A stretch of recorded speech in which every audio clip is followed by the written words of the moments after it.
پھر آدم نے اپنے پروردگار سے کچھ کلمات سیکھے اور معافی مانگی تو اس نے ان کا قصور معاف کر دیا۔ بے شک وہ معاف کرنے والا ہے، بڑا مہربان ہے۔ ہم نے فرمایا کہ تم سب یہاں سے اتر جاؤ، جب تمہارے پاس میری طرف سے ہدایت پہنچے تو اس کی پیروی کرنا کہ جنہوں نے میری ہدایت کی پیروی کی ان کو نہ کچھ خوف ہوگا اور نہ وہ غمناک ہوں گے، اور جنہوں نے اس کو قبول نہ کیا اور ہماری آیتوں کو جھٹلایا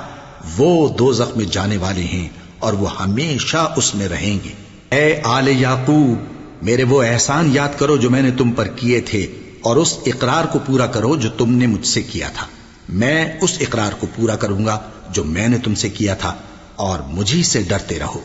اور جو کتاب میں نے اپنے رسول محمد صلی اللہ علیہ وآلہ وسلم پر نازل کی ہے،